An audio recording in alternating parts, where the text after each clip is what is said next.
We appreciate James Ham for being here with us, fresh off of Sacramento Kings shoot around. I had mentioned PJ Dozier. We didn't really get to dive into that 10-day contract.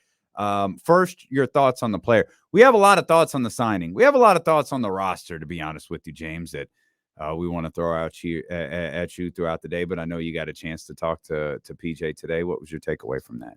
Yeah, I mean, I think my biggest takeaway is just the conversations I've had around the team over the last few days is that the Kings basically have 30 days here to tinker with that 15th roster spot that they opened up when they waived Chima Moneki. And so I think that that's good. That, if a trade comes, just because you sign a guy to a 10-day contract doesn't mean he has to play out the full 10 days. You can waive him at any time.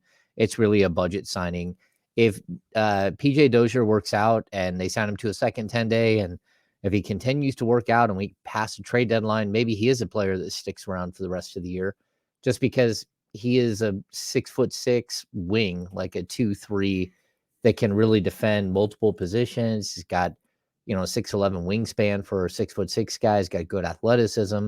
And, why not kick the tires on someone like this when you're having some guys that you're giving minutes to that are struggling? And they might be struggling because they haven't got enough opportunity. They might be struggling because their offensive game isn't working. But whatever it is, this team is horrendous defensively right now. They're just so bad over the last 10 games, over the last 15 games. And you got to figure out a way to rein it in, to get people who are ready to defend on a nightly basis. And the Kings just haven't been able to do that. Do you see like him playing, PJ Dozier playing right away, getting in the rotation, or is this just like a look in practice or something like that? How do you see this playing out? Yeah, I think there's a possibility that he plays there. I don't know, like major minutes, but he's never been a player that's played major minutes. Like even for Denver 2 years ago, I think he played 50 games and averaged around 20 minutes a game. And I think people, he's played for Jordy Fernandez for a long time. He played 3 years with Jordy. And so he knows exactly what Jordy expects. He knows how to get on the court, because Jordy lays out the expectation just like Michael Malone did, just like Mike Brown will. And I think it's bringing in someone who's familiar with your system. He's shooting 35.3% from three at the G League level this year. He's played really well at the G League. He's proved that he's healthy again. He's still young. He knows a lot of the players on this team because he's around their draft class. So he played in high school, like at high school tournaments against Malik Monk, and De'Aaron Fox even played on their teams at some points during like some of the tournament stuff, when they go to camps and all that. So he has some familiarity with the whole thing. And I don't know that he's going to step in and be a difference maker, but I do know that, we talked about it last week. You need better players at some point. You need guys that aren't just good defensive players, but are good defensive players that can play 15 to 20 minutes a night at the NBA level and really help your team win. And I think, what might stand out about this signing to a lot of people is, be it a 10-day or not, this isn't the backup center position that we've talked about for the last few weeks. This isn't a big or a stretch four. This is essentially like Terrence Davis's replacement. Like watching that game against the Lakers, we talked to, like, Terrence Davis may never step on the floor for the Kings again. He was just he was timid. He wasn't aggressive offensively when he checked in. This was without Malik Monk's availability. This just feels like Mike Brown has really lost confidence in a lot of guys on his bench. I don't know if it's a lot of guys, but certainly Terrence Davis looks like he's one of those guys that, I don't even know if you can say Mike Brown's lost confidence as much as you can say that Terrence Davis lost confidence. That's fair. Yeah. Is it fair to blame Mike Brown for that? Maybe not though, because, like I remember we kept getting these incredible video clips of Mike Brown coaching Terrence Davis on the sidelines, right? Mm-hmm. And we don't get those anymore because Terrence Davis doesn't play. But it was every single game, Terrence is doing something that they've gone over again and again and again in practice that he's doing wrong. And that's why he keeps pulling him over and coaching him up and trying to embolden him to do the right thing. And it's really frustrating. I think when you see And I think it goes into a deeper discussion about Mike Brown. So like Saturday night, Mike Brown ran Keegan Murray over with a bus in postgame. Yeah. I was completely surprised by that. Like, that's not something he's done before. And he was on him on the sidelines a lot in that game too. I thought that in the game, Keegan Murray made a really nice like effort defensively.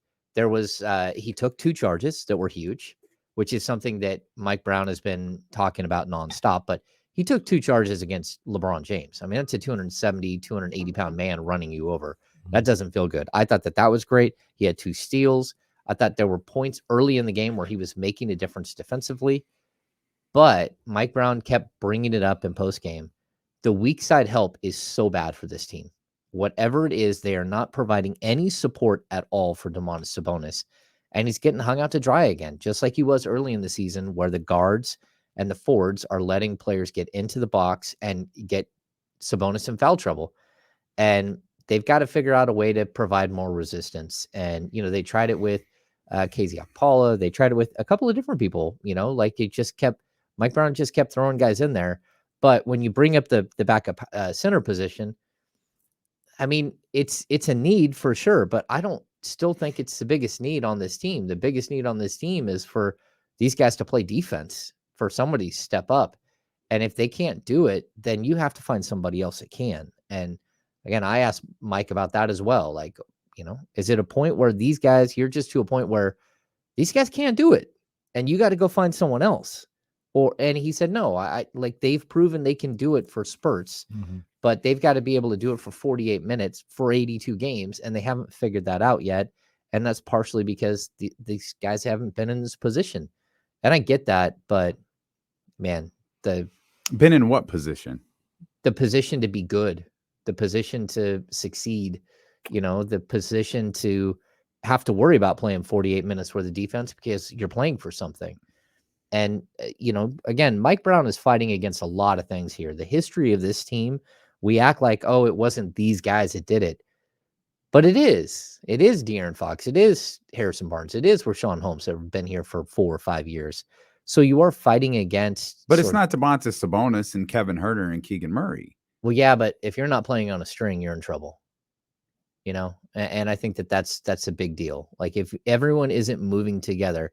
And see, here's the deal. If you think about it this way, when he's talking about the weak side help, basically if Sabonis needs to rotate over because your guard or your forward is getting beat on one side, there's supposed to be a backfill behind him with a guy on the opposite side, Keegan Murray, flying over to try to help. And then behind him, someone else is rotating to catch that corner shooter the whole time. So that's why we're seeing Harrison Barnes with like second and third efforts trying to rush out to the corner and at least give some resistance on a 3-point shot. Just that help isn't coming fast enough. It's not actually being productive at all. Instead of helping, he's getting there late and then he's standing there in the key with nothing to do because a lot of times the ball is going in. But then the other problem is, and this is why Mike Brown called out Keegan Murray specifically, like he basically did the Derek Williams thing, which is what George Karl said. Even a Coke machine could get more than 1 rebound in 30 minutes of play, and that's, we've seen this with this team. Keegan Murray played 30 minutes, had 0 rebounds. That's unacceptable on every level. And for that matter, Harrison Barnes played 36 minutes and had 2 rebounds. Mike let him off the hook because he said he was defending LeBron James a bunch, who's on the perimeter. And I call BS on that and just tell you that LeBron James took 6 3-point shots and he had 28 shots.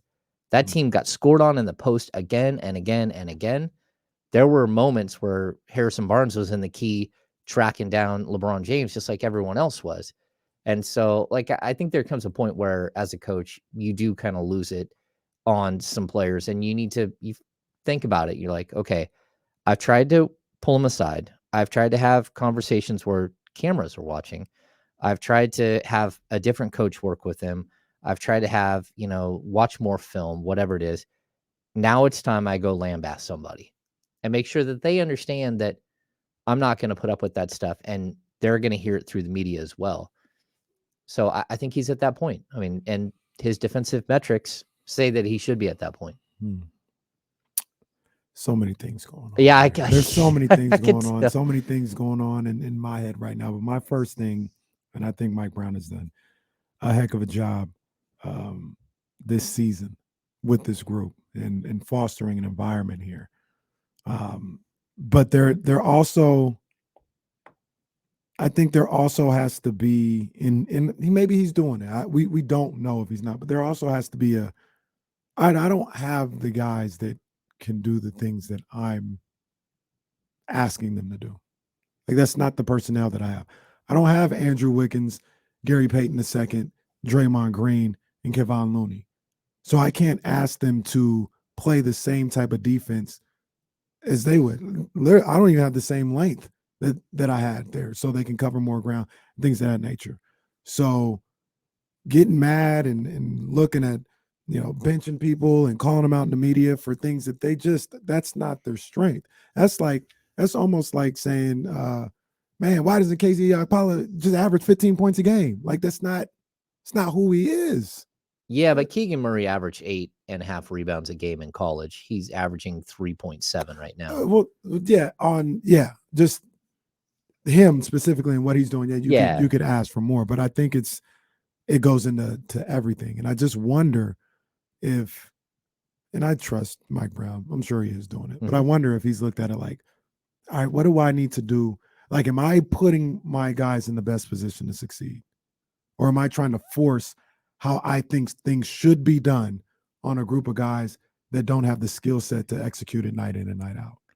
Yeah, I think what Mike is fighting is this question of, do I just have a team that's horrific defensively and I just have to outscore everybody? And he's saying, I am refusing to do that. And I get it. I understand that. Like, you go into a game against the Lakers and like some of the stats from that game are crazy, but I saw what they were trying to do. Like they were trying to sag off of Thomas Bryant and make sure that Domas was sort of blocking the entire paint. So they wouldn't get downhill and to the rim all the time on the Kings. But then Thomas Bryant turns around and hits every freaking jump shot that ever was. You're just like, when did this guy become like Tim Duncan? Like, I don't understand what's happening. He hit every single shot. And so when they made that adjustment, it just opened the floodgates and they just got pounded in the key. I mean, the stat that the Lakers didn't hit a 3-point shot in the second half, that's crazy. Like, why aren't you running a zone the whole time then? Just clog everything. Just run a zone if that's what's happening. But, you got to keep trying to get better each and every day. And I think right now this team is just, they're teetering. They're in every single game for the most part. And either they're winning by 1 point or they're losing by 2 or 3 points. And either way, they understand that they can't keep losing, especially at home. These home losses that are like starting to stack up, it's bad news, and they know it. This week's got to be 3-0. This week has to be 3-0. It just like it is what it is. Like if it's not 3-0, then you're not. I need to start questioning whether you're a different team than the teams in the past, because the teams in the past, they wouldn't handle business here. And if you don't handle business, if we're being honest, haven't really handled business in the last 2 weeks. Yeah. I could be making the argument right now that you're not who I thought you were, but I'm still like, nah, this team is different. It's a different group of guys. But if 3-0 in this situation, the sense of urgency that you have, if you can't execute that here, I gotta question like what I thought earlier. Yeah, we talked about the 9-game stretch that started with Utah and that they had to win. I thought they had to go 7-2. Well, they already got the 2 losses. So like you got 1 win. I don't know if this team can rattle off 6 straight right now. They're just not playing well. And that happens sometimes. And I'll say this too. The Lakers game, I really think they missed Malik Monk. Malik Monk has been sort of their inspirational, like he's the guy who brings energy off the bench. I asked him about that this morning. How much you think your team missed it? And he goes, like, when I'm here, I don't really feel it. But he's like, but when I was watching, I was like, oh, I see it now. I see what I have to do, where I have to be for this team, and how I have to bring that different type of energy. And, at the end of the day, like, they got to figure it out. They're just floating around 500 here for quite a while. I think over their last 16, 18 games are like a game or two under 500. They've got to figure it out. The 7-game win streak is the difference in the season right now. Mm-hmm. Yeah. Mm-hmm. If not, like Sean always says on the pod, they're a 500 team, right? But then they started to convince us that they were a good team. I wasn't buying it yet. Like a lot of people were like, "Oh, I think they're actually going to be good." I was like, "Okay, like I need to see more, and I need to see how they deal with not only adversity, but how they deal with success, because that's right now what it feels like. They're not dealing with adversity; they're dealing with their own belief in their success, and they weren't able to embrace success and play through it. I mean, how many times do you get 4 games under 500? I mean, over 500 and can't get that 5th win? Like, embrace it, man. Just go for it. Well, it's hilarious. I said they got to go 3-0 this week. You know what would happen if they went 3-0? They'd be 5 games over. Yeah.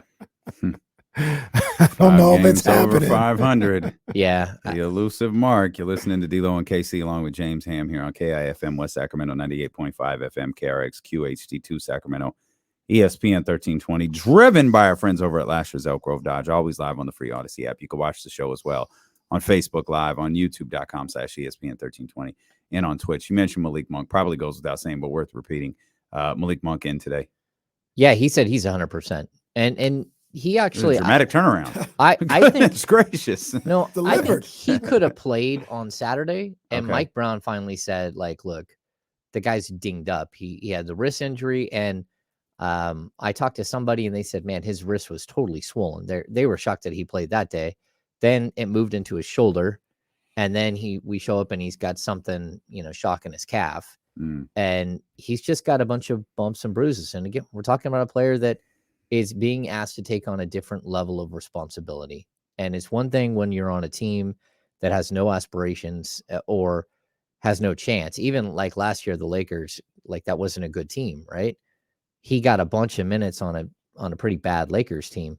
Well, this is different. Like every single game matters. Every play matters. Like it's the intensity of this season is something that some of these players have to make an adjustment to. And so far, I think they've done an okay job of doing it.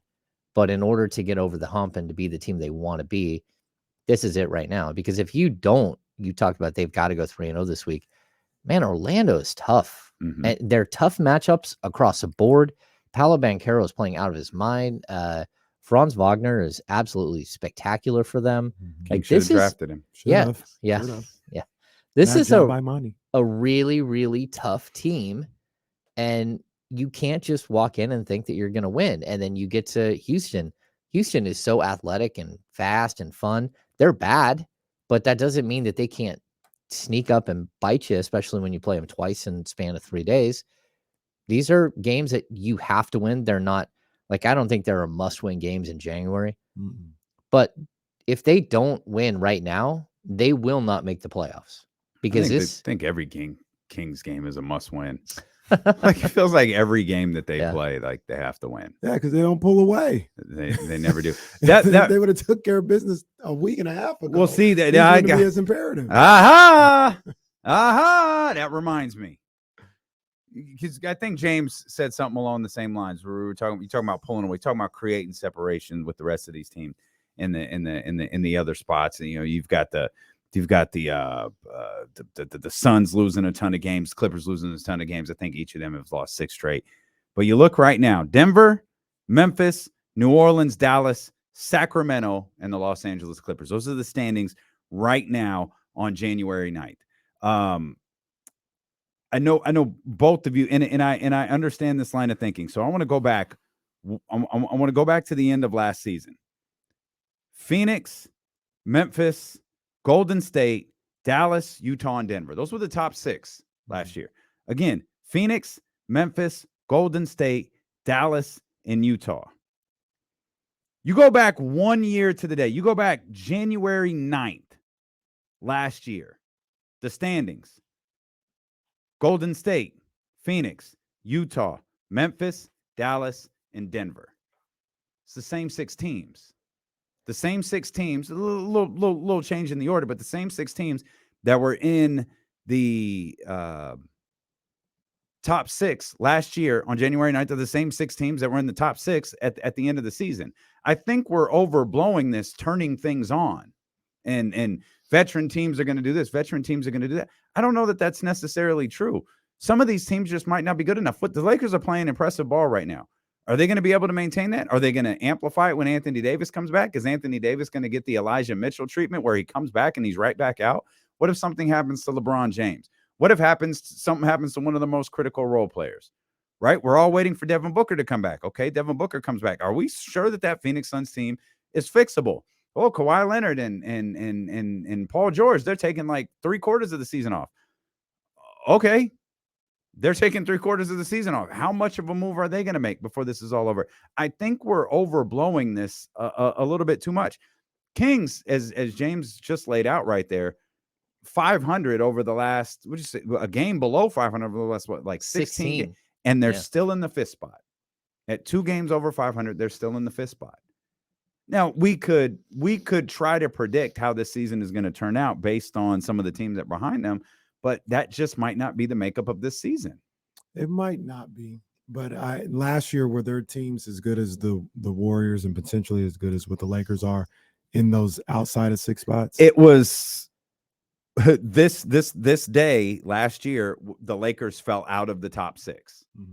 And we saw the direction that they went. Yeah, they went in a completely different direction. They were descending. Right. I would say they're ascending. And I think Minnesota, no, because Minnesota, like there was, I don't know if there's a team as good. But I also don't know. I don't know that the Lakers are good. I know that they're playing better. Golden State, yeah, okay. Like you're playing ball. Like Steph Curry's coming back. Great. You got in this position. Steph Curry was playing. Mm-hmm. We're projecting of what all these teams are going to do, but right now this is a big sample size we have of the NBA season. We're approaching the literal midway point, mm-hmm. Not the All-Star game midway point, but the literal midway point, and this just might be who these teams are. It might be. It might be. I don't think they are. I think the Clippers will be better. I think the Warriors will be better. So even if those two are better and say the Kings get knocked out, I mean, you're still in the play. I don't believe the Kings fall to 11th this year. I don't believe they're that type of team. So they'll be in some type of postseason situation. But just looking at the Kings and not looking at necessarily the rest of the West, it feels like right now is your opportunity to at least create a bit of a buffer, and you're failing to do that. It feels like all you need is, and maybe the Kings had theirs, is the 1 win streak. The frustrating thing is the 1 win streak has put the Kings 2 games under 500. Dallas, or 2 games above 500, excuse me. Dallas's 1 win streak has put them 5 games above 500, mm-hmm. because they've essentially been the same thing. Yeah. Outside of that win streak, they've been up, they've been down, they've been up, they've been down, they've been up, they've been down the entire season. But they've got that win streak to hang their hat on. The Kings win streak just puts them 2 games above 500. If you could just string together 3, get to the elusive 5 games above 500, you know, maybe that can do it. But the point in all of that was I don't think that mad rush of teams is coming. There's probably a couple of teams to watch, but again, Phoenix ain't one of them. And that's what I mean. But my concern, are we sold that Golden State is one? Yeah, but my concern, we look at all of this. We look where the Kings are at right now. They have 20 wins right now. The Utah Jazz, who are the 12th seed, also have 20 wins. They got 23 losses, though. But it doesn't matter. You still got to win games. Yeah, but you can make up wins. You can't make up losses. No, I get that. But the Kings are like so dangerously close. If they don't take care of business over these next 6 games and build some sort of buffer against sub 500 teams, they're not going to be anywhere near the 5-6. They might be able to hold on for a 9-10, but if you want to actually be a playoff team, which a play-in team is not a playoff team, if you want to be a playoff team, one of the 8 teams that go on to a 7-game series, this might be it right now, where if you can't get these wins against sub 500 teams at home, you're in trouble. Yeah. Saturday was so frustrating because it wasn't just LeBron. If LeBron beats your ass, LeBron, like what do oh, great, good for you, Sacramento. You're on a very accomplished list here. Mm-hmm. The problem is everything else. The fact that they legitimately scored at will. The fact that we're up to the stupid draft lounge watching the Lakers dunk every other possession, score in the lay it up, just scoring at the basket with ease. It felt like the whatever semblance of growth or maybe hope on the defensive end got obliterated by the Los Angeles Lakers on Saturday. And we're back to whatever the hell. We're back to 2 dribbles. We're back to not knowing. I don't know if they're doing my game plan. I don't know. We're back to the Luke Walton era. Well, and that brings up a good point too, because Kamara talked about it's on the players. And I agree with Kamara. I absolutely agree with Kamara. I've said that since this show started. However, it was I was a one-man wolf pack because everybody said Luke Walton, it's his job as coach to teach these guys, put them in position, to have them ready, and all this other stuff. I disagree. I'm like, they got to play better defense as players. But it was Luke Walton's fault when they couldn't stop nobody before. Now the players got to do better instead of Mike Brown needs to do a better job of having these guys ready. Well, is the difference that we saw them play better defense this year? Yeah. I mean, this still isn't a great defensive unit. And maybe the players just stepped up for that moment. Not the coaches did anything different. Well, I don't know how we would ever answer this question then. I'd also say I think it's the players all the time. That's how I would answer it. I'd also say that this team has looked okay defensively against bad teams. Against good teams, they have not looked okay. And their offensive efficiency against good defensive teams dropped substantially, which makes their defense worse. That's where you get your transition buckets. That's where you start giving up offensive rebounds, all that stuff. We talk about Keegan Murray averaging 3.7 rebounds a game. The Kings are still second or third in the league in defensive rebounding percentage because they have Sabonis, but also because they had done other things. And like, it feels like someone fails in almost every game, and you're hoping that like a couple of guys step up and succeed outside of Fox and Sabonis, who have just been very consistent and very solid for this team. Outside of a couple of games for Fox, they're in the middle. But, you have to have all of these guys figure out how to step up on the defensive end each and every night. It can't be, here and there. It just can't be. And how many games in a row are we looking at, a team giving up? I think the Hawks had 4 guys with 20 points. And now we're looking at the Lakers, who I think had 4 guys with 20 points as well. Yeah, they did, between Bryant and LeBron and Russ and Dennis Schroeder. So like it's everyone getting beat. It's not the one guy putting up 50 points and beating you. It's everybody. And you got to figure out a way to get around that. You got, the scheme itself is solid. It's proven in the past that it can win, but it only works if everyone is moving together. Just like the offensive side, we've seen how beautiful basketball works with this team when everything is moving. 30 assist games, 37 assist games. Well, it's the same thing on the defensive end. Everyone has to move together, and they just haven't figured it out. At the end of the day, we talk about, like, even I question, Mike Brown needs to do this and this and that. And man, these players, it's always going to be on them, in my opinion. It's always going to be on them. We talk about Terrence Davis, and he needs to empower Terrence Davis. Terrence Davis needs to empower himself. You know what I'm saying? Like, he needs to look in the mirror and be like, hey, what can I do to get myself out of a funk if I'm playing 4 minutes or 34 minutes? Keegan Murray, he's got to get boards. They've got to defend. Those guys have to defend better. I don't care what Mike Brown says to them or scheme he comes up with. They've got to get better. They've got to have a level of personal pride to say, man, the Los Angeles Lakers shot 61% from the field on me. 61%. Like, that's not good enough. We got to do something, whether I'm a guard and I got to say, I got to buckle down, I got to stay in my stance a little bit more, or I need to communicate on the switches, and whatever the case may be. There's only so much that coaching staff can do for those guys until they get out there on the court. They've got to figure out a way while they're out there to play much better than what they have on the defensive end. Yeah, and you look at the team they're playing against tonight in Orlando, and this is a team that they beat, right? Early in the season on a 3-pointer at the, like, near the buzzer in overtime. I think they gave up 78 points in the paint that night, Yep. which was startling. That's if you can't figure out how to seal off the paint, you're just going to get killed. We looked at the number earlier. They were down 20 in that game. Mm-hmm. And the number of threes Orlando hit was 4. Total for the game? 4 threes in that game and had a 20-point lead against Sacramento. Whew. Yeah. One of my first games, in like my first year, Denver came in against the Kings, and I think they scored 90 or 92 points in the paint, and they finished with like 108 points, but like 12 of them came at the free throw line. I think they had 1 3-point make and 1 jumper, mid-range jumper at the entire game. Everything else was points in the paint. Mm-hmm. And so it's not like the Kings haven't been here before historically. But, again, I don't even think it's that you don't have a shot blocker. That doesn't even matter. The problem that you have is that the guards and the forwards are letting everyone through.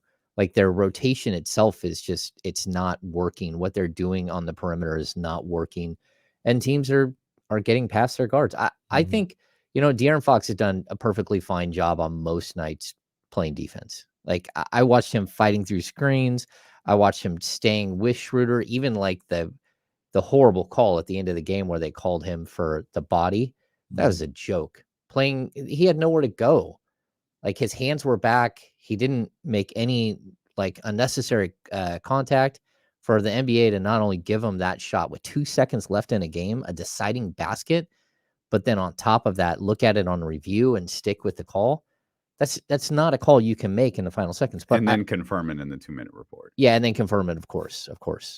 Well, they would never not confirm something that had already. That's been what I mean. Like the last 2-minute report has become a circus. Oh, it's a joke. It's horrible for everybody. The Keegan Murray play is always the one that's going to be like, you're saying he made contact. We watched the video 10 times. He does not touch Lauri Markkanen at all. He does not make contact with him.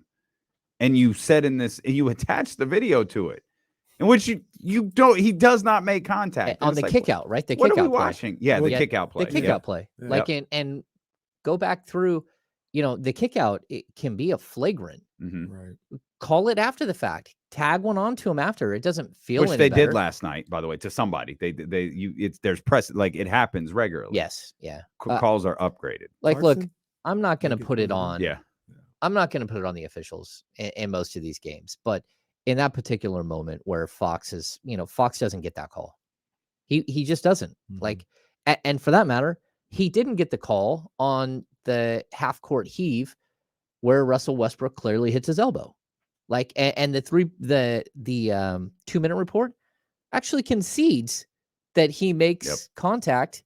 Well, that's not, there's marginal contact. There's no marginal contact with the elbow. It's either he didn't touch him or it's a foul. That's the way it goes. So for that play specifically, but I think my point that I was trying to get to though, was that I think Fox is playing really well defensively. I don't think he's playing outstanding or like lockdown great defense, but I think he's been solid. I think that Kevin Huerter for stretches plays really solid defense.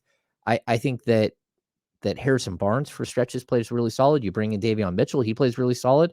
We see KZ Okpala out there fighting. The problem is that if you're not all moving together, it does not matter how good someone is doing individually. And that's just the way it is. They're getting caught on switches. They're getting caught on mismatches. Good teams or veteran teams know how to beat them up. And it's just a matter of time before they get the right switch. How many shots in that Lakers game do you remember coming down to the final 2 seconds of the shot clock? How many times against Memphis when they lost did they get a defensive stop and then give up an offensive rebound to Steven Adams and have to go right back to playing defense? Well, we discredit the fact that they got 3 or 4 defensive stops in one play. You couldn't get the rebound, but still, like there are moments where this team does play defense. It's just they're not all playing together at one time. Yeah. And even with all that said, and both of you guys are right. Everything that you guys said is right. You talk about tonight's game. The Magic, they present certain problems. I still, like I said, if they don't take care of business this week, then I must have to start questioning myself about who I think they are. Yeah. This week hasn't happened yet. So I still think they're better than Orlando and these guys coming up. They have to play better. Like they have to execute better than what they have in some of these games as of late. But I still think this is a good team. I still think this is a team that should win the majority of their games at home. And when you go up a team that I'm not going to call them bad or anything, but we'll say they're not elite, they should be able to take care of business. You'd hope so, but again, they have to prove that they can do that. This is a team that has shown power's gone out on the beam. Yeah, and the like beam, the rest of the Sacramento. beam, we talked about it after the game.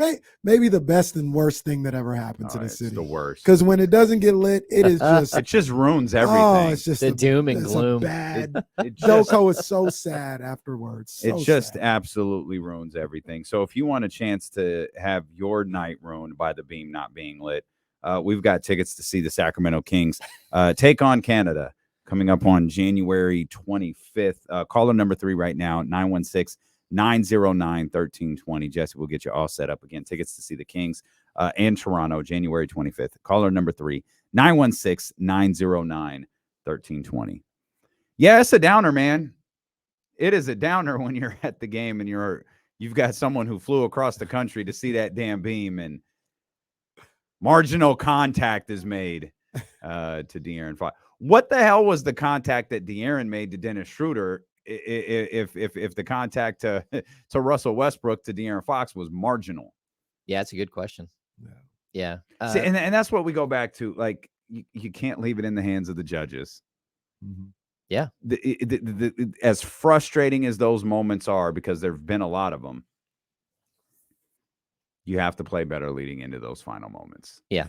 Well, that, and you can't just assume that De'Aaron Fox is going to hit every single bucket. I actually thought he was going to hit that last shot. And it wasn't like off. if he gets a shot, I think he's a little long, but it was right down the middle. It's going to be a beautiful celebration. Yeah, it scored 17 points in the fourth again. It was incredible. Yeah, it was incredible. Yeah. Can I ask both of you guys something about that real quick? Because there was something that I saw during the game that I was like, man, I wonder if this is an issue. Fox is going off again, right? Fox is killing, absolutely killing, making everything. And then there was like a couple of possessions when they tried to run some for Kevin Huerter, and it felt like everybody had just spent the last 5 minutes watching De'Aaron Fox, and there was nobody in rhythm, and it was just off. And then it was like De'Aaron's like, all right, well, I tried to pass. We got to win. I got to go back to work. So, like, James, did you kind of see the same thing? Like, it's crazy when a guy's playing that well in the clutch. Like, it's not his fault, like, that he's making buckets or whatever the case may be. But say he's doubled and they have to find somebody to hit a shot. Is that a bit of an issue that these guys have just spent the last couple of possessions watching and they're not ready Pass to it go? back after the double? I can tell you in the fourth quarter, the Kings had 2 assists, and I am not going to blame De'Aaron Fox for that, because I can tell you that Kevin Huerter went 0 of 5 from 3. Harrison Barnes went in the quarter? In the fourth quarter, he went 0 of 5 in the fourth. Wow. Yeah. And like I said, I don't even bring that up to like blame De'Aaron. It's just a weird quirk. No, De'Aaron did what he was supposed to do. He did his job. It's just like a weird quirk where it's damn, these guys, what can they do to feel more involved? Maybe. I'll say this, like, there is a way in which I believe that you do kind of turn all your teammates off in those situations. And that is a guy who just keeps going in the post, calling for it. And for like 17 consecutive plays, you try to score at the basket, right?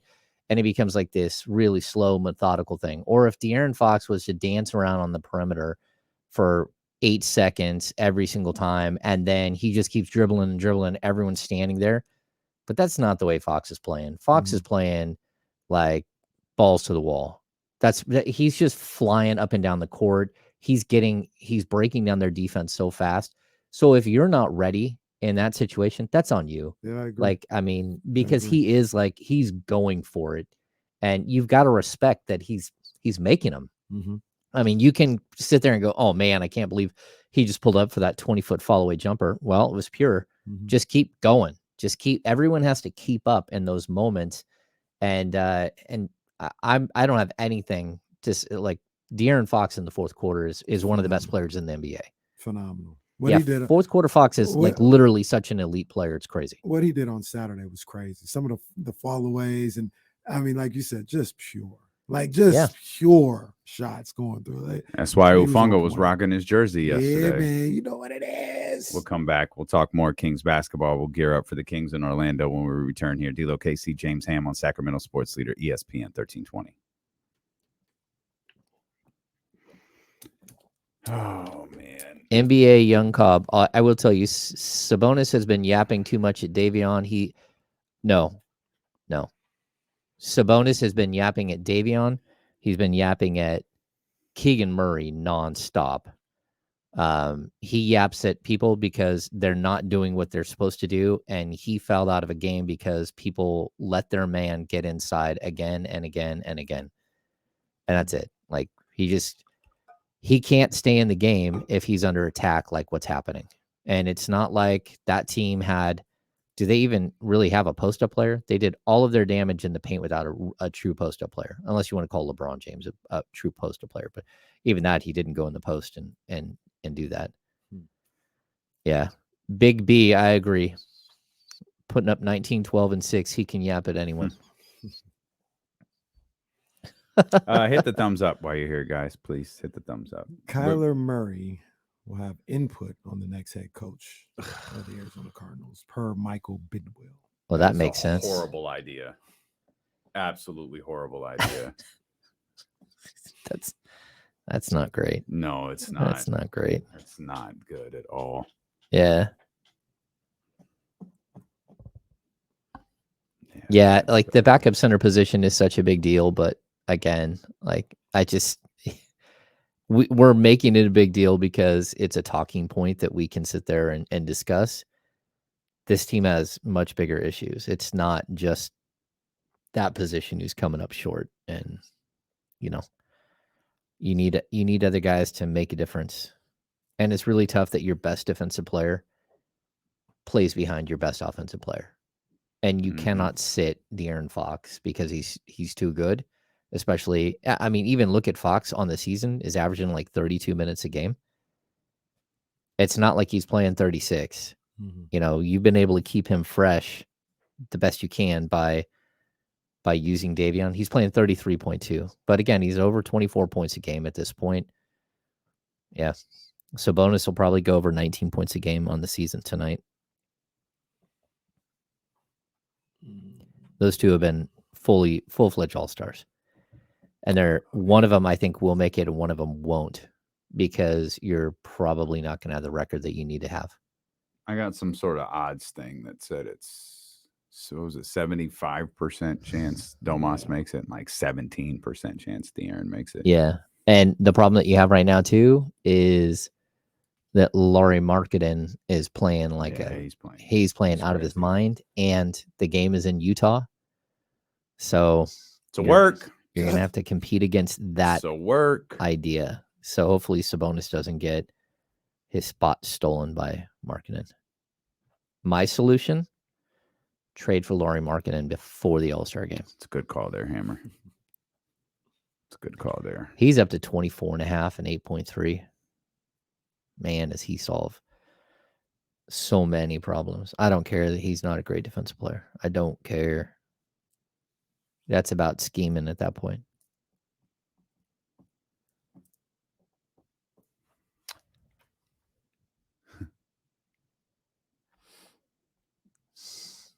Yeah, Lauri would start, right? Keegan would go to the bench. Well, it depends on what you have to give up. Oh yeah, because you're probably trading Keegan. You gotta trade somebody in that situation. If I'm Danny Ainge and I want to rule the world and have more first-round picks than anybody, then I ask for 2 first-round picks and Harrison Barnes for Markkanen.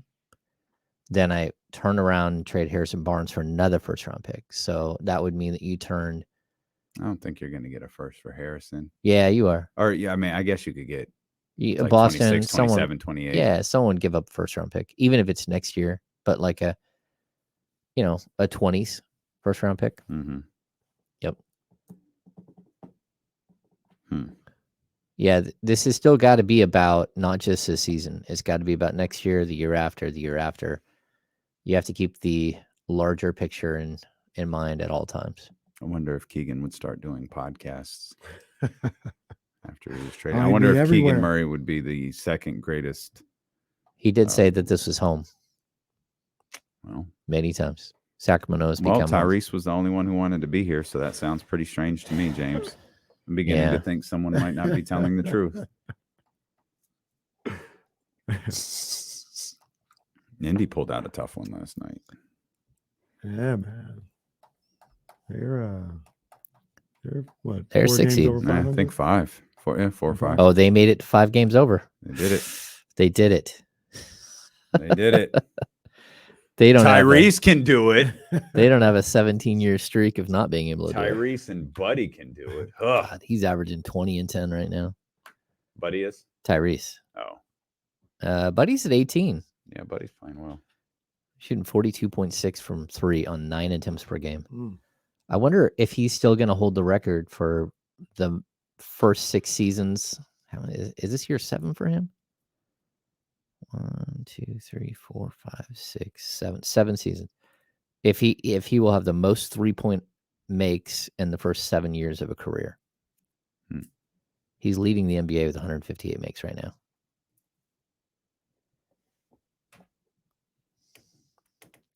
Buddy Hield already has 1,575 makes from 3.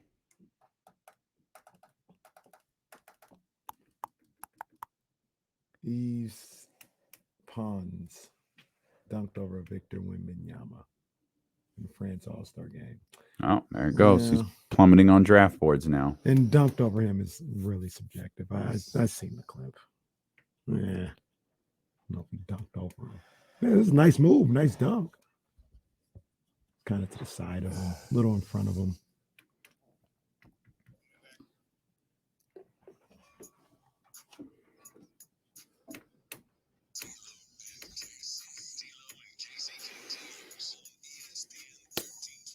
Appreciate you for being with us. We got the national championship coming up at the top of the hour. The Dogs and the Frogs, Texas. Who you got, James? TCU and Georgia.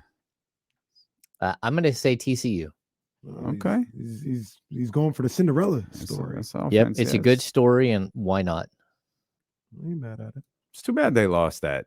Yeah, it'd be a little bit more intriguing. I mean, it's not the game's intriguing. It's the national championship, but just to have the luster of 2 undefeated teams.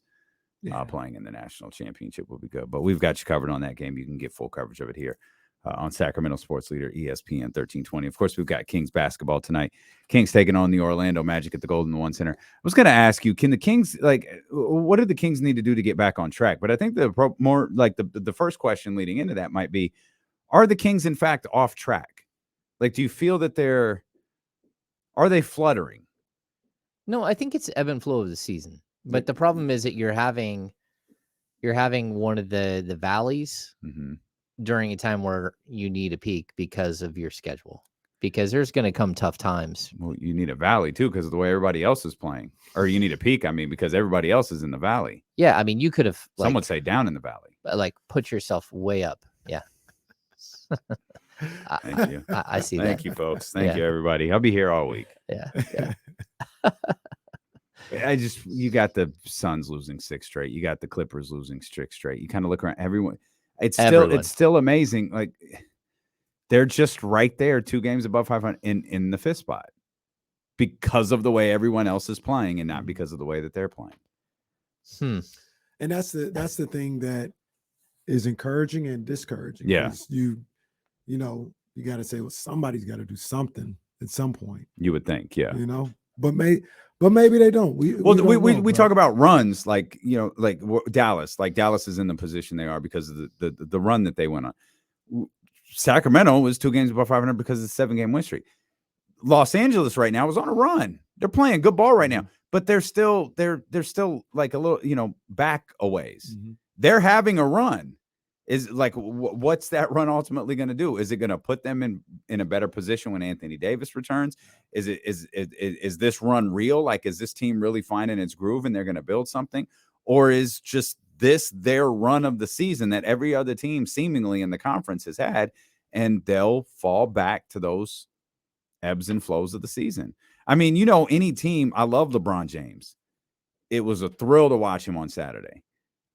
But every team that he's on gets a little sketchy around the trade deadline. Because they all know the narrative surrounding LeBron James. There's this belief that LeBron James is running every team that he's on. And what's that mean for his teammates? Right. Like, what do they got to go through for the next month or so? Well, and they're rolling right and now. How does that affect their play? But Denver, Dallas, 76ers, then they get the Rockets and Kings. But Memphis, Portland, the Clippers, like, their schedule gets tough, and then all of a sudden they got a 5-game trip that's Boston, Brooklyn, New York, Indiana, and the Pelicans. So, and that's leading up to the February 9th trade deadline. You should mention this. It's not Kings related, but you mentioned Brooklyn. Kevin Durant out the next month. It's the hottest team in the league. They've won, I think, 14 of 15 and 17 of 19 or something like that. And whatever momentum they've built, they're going to have to build on with Kevin Durant out. Yeah. Kyrie's Weird been a little injury bit good. got rolled up on yesterday. That was tough to see too. That happens to him. Yeah. With the Kings though, the thing that for me has been a little jarring, and now I'm trying to decipher if it's something that's jarring and is a trend or it's just virtue of what happens when they play well. Those last 2 games. You know me, you know how I feel about this team. I know everybody wants to see more defense from them. But to me, that's their basketball. When you talk about 136, 134, I think the Atlanta game was in the 120s. 120, 117. That's Kings basketball. That's where I've said for a number of different times throughout the season, they bring you into the deep waters of scoring. And they're going to get to 120. Can you get there?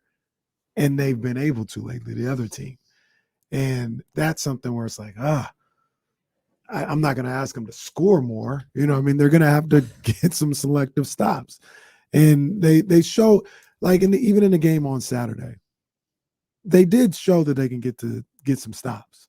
And that's how they got back into the game, because I think it was a 9-point game with like 5 minutes to go.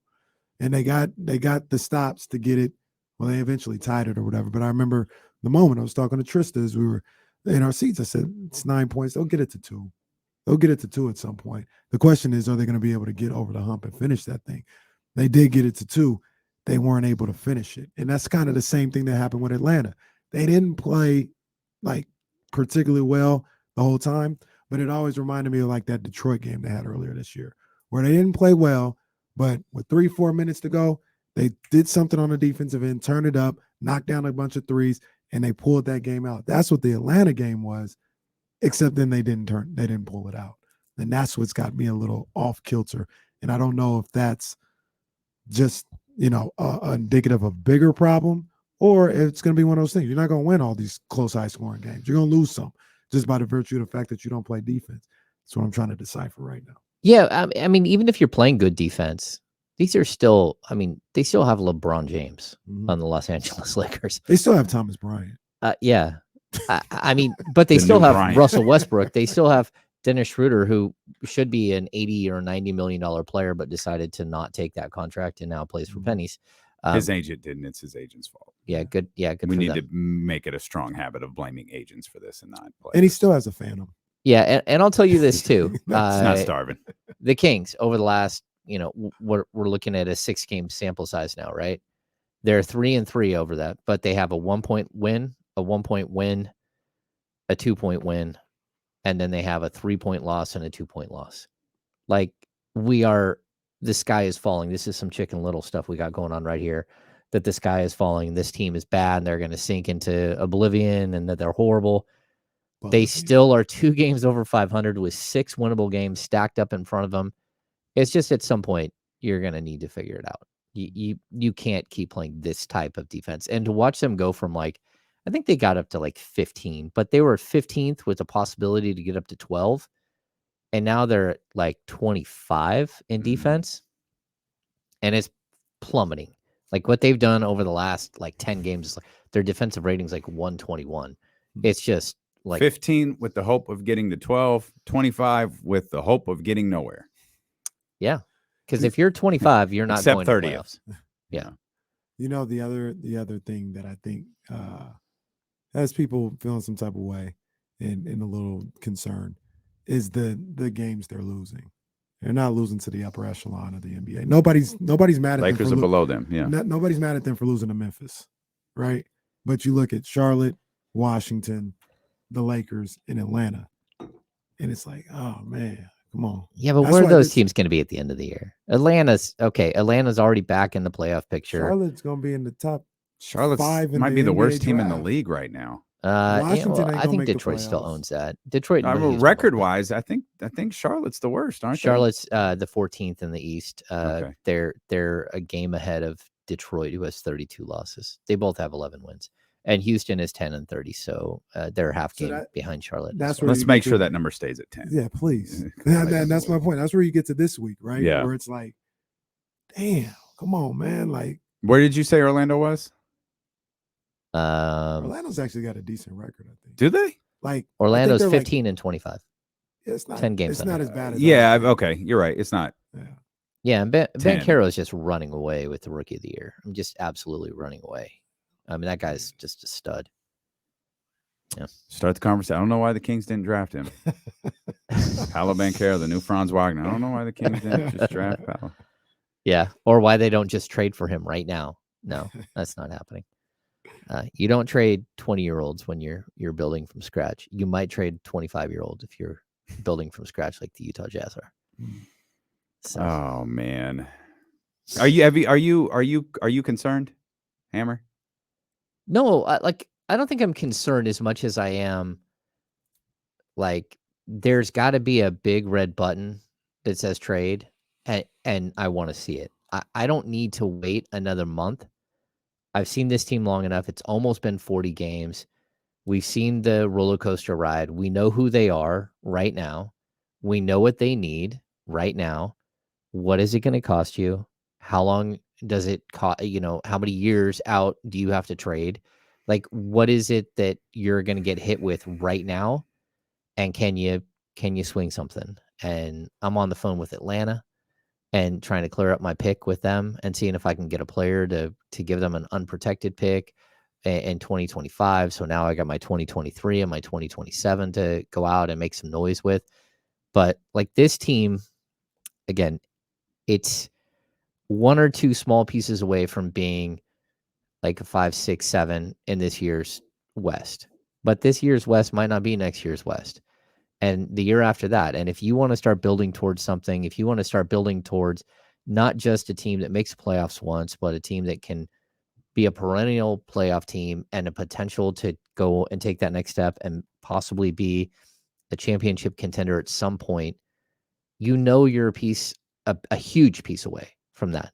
So if you can go get it right now, go look for it, go search it out. And hopefully there will be sellers. And I don't know if Lauri Markkanen makes you a championship contender in 2 years, but he might. I don't know if OG Anunoby does that, but he might. So it just really does depend on, what's it going to cost, and jump on board right now while there's not as much competition. I would say, I don't think that like the floodgate hasn't opened up yet. So get in early, overpay. Like, I don't care. You're the Kings, overpay, but go get that player that makes you a legitimate contender in 2 years. I want to get to Sam real quick, but you concerned? If not yet, ask me on Monday. I'll ask you Friday, on Monday. Next Monday. Okay. Ask me on Monday. All right. How I feel about. I might ask you. I hope I don't have to ask you Thursday. Let's get our brother Sam in here. 916-909-1320. Sam, what's happening, man? Hey, good day. Hey, thanks for one of you gentlemen to chat with me real briefly at the Lakers game. I appreciate it. It was me, KC, man. It was good seeing you, Sam. Hey, thank you. I appreciate it very much. You're a cool cat. Hey, can you realistically, right now, give me 2 players or 2 teams that the Kings can trade for and make them a better team? And the players the Kings are going to give up, whether it be, whoever it might be, but can you give me 2 players or 2 teams that the Kings realistically can make a trade for right now and make them a better team? We appreciate you, Sam. I'll let you rock because I think I know I definitely know the first name you're going to say. I think I know the second one. Well, I mean, I've said it like a million times. Yep. I think Mason Plumlee is the right player for this Actually, team. that was my second one. Yeah, it was the And second and one. PJ Washington is right there. I also like it. It just depends on what. Okay, well, I'm swinging and missing everywhere. I thought you were going to We'll say say Laurie. Laurie. Yeah, I thought you were Yeah, going to say that- Laurie. That's and then- your shade and sharp, Lori marketing. well, except for he's really, really good. Have you seen Shade and Sharp? he's been good. Have you seen I Shade and know. I Sharp? know. Man's 19 years old. Yeah, like I think that there is a deal out there, but unless we peel back the layers and we actually know who's become available. So I'm going to pull back to a conversation we that we were having earlier, but hypothetical fantasy land. You land Laurie, right? Let's go with that. Like, okay, you get that. That'd be awesome. Don't you? You probably still need to go get Mason Plumlee though. Yes. Okay. There's probably, because with all due respect, like those aren't the same tier of players.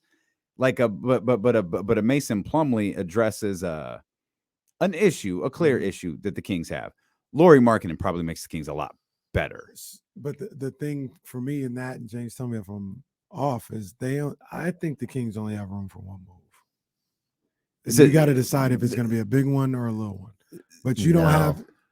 Well, so if you make the little one, how are you going to make the big one? Because this team has a bunch of second-round picks. That's not the big. That's not going to be the big one.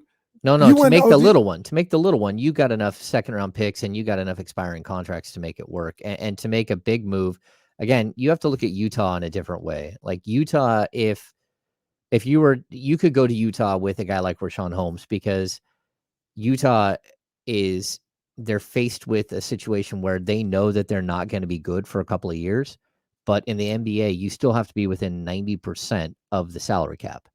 So you got to like load up your salary no matter what. So for them to pay Rashawn Holmes $11.5 and $12.5 million over the next 2 years, that's not a big deal for them. So as long as you're making enough of a play where Mason Plumlee makes like $9 million, and the Kings have, Alex Len at 4, they got Terrence Davis at 4, they've got Chimezie Metu at 2, they've got Trey Lyles at 2.6. We're still talking about like players on guaranteed contracts for this year. Even you've got Matthew Dellavedova at $2.6 million. It takes 2 of those players to go make that deal and to go get the player that and maybe a second-round pick in order to rent Mason Plumlee for the remainder of the season, because he's a unrestricted free agent at the end of the year. Then you go look and see what you can do with all this other stuff. Like, do you have enough to go get a guy like Laurie? And again, Laurie, the reason why I keep bringing him up is, number one, he's 25 and he fits your player arc perfectly. Number two, he's under contract this year, like 16.5, 17.5, and like 18. So you don't even need that much to go get. Like, again, we're talking about, you can get just like, don't like think I'm saying this the wrong way, but like just salary cap wise, not considering what you're going to have to give up in addition to salary cap, you can give up Rashawn Holmes and almost any one of those players that we mentioned to get like a Davion Mitchell. Like, salary wise, they match to go get Laurie. Now, are you going to have to give up 2 first-round picks on top of that? Yes. Even if you were to give up Keegan Murray makes a ton of money as a 4th pick in the draft. He makes like $8 million, $9 million. Mm-hmm. So all it takes is that and Alex Len and one other player, and you got the deal done. So like, there's a lot of ways that Kings can do things here. The Kings could even take back Rudy Gay in a weird deal to like placate the Jazz, because he's got a $6.5 million player option for next year that he's most certainly going to pick up. Well, no, it's okay though. You stretch provision him, and God, is that still a thing? Yeah, it breaks it up. His contract is $6 million over 3 Bring years. Back the amnesty clause. Yeah, but if you stretch provision him, you free up $4 million right away, and you pay him $2 million 3 years in a row. That's no big deal. I have a question. Yep, I'm going to ask it. I'm a broadcast journalist. And it's gonna piss is it a 2-part question? Nope. Nope, because I'm a more responsible broadcast journalist, and it's going to piss people off, and I understand that, but I'm asking a question. Do you call Charlotte and ask them about the other guy? No. Which one? Under no circumstances? No. Okay. Oh. No. I'm just asking. So is that individual's career just over? Somebody will give him a shot, but I don't think it needs to be the Kings. I mean, talk about a player who would fit. I mean, but you just can't. I don't think you can do that. Can't touch him. I don't think you can do that. Okay, you're both saying the same thing. So his career's over then. I just want to make sure we're establishing that young man, the Kings can't do it. No. Well, I heard that the rumor that Charlotte had initiated conversations with him was not factual. So I don't think his career's over though. Like it may take a year or two, but I don't think his career's over. How long has it been? Well, it's just is this the first season? Yeah, it's first season. Okay. Yeah, I mean, he's gonna have a tough time climbing back in the league. Like, and rightfully so. And I don't even want to be like, I'm not sensitive to what happened, but then he was doing stuff before that. Like if I'm trying to sign it, like this he's a wacko. Like his decision making is off. Like how could I trust him to do anything? Okay. I'll tell you this. They do have like a couple of guys here in Sacramento that could give them an honest answer about what he's like off the court. They not only did Jay Triano spend a lot of time, but also one of the other Kings assistants. And then on top of that, Michael, media relations, was in Charlotte for the last couple of years. They know who that guy is and could give you an honest assessment. Let's just save PJ. I'm all for that. I've been all about saving PJ.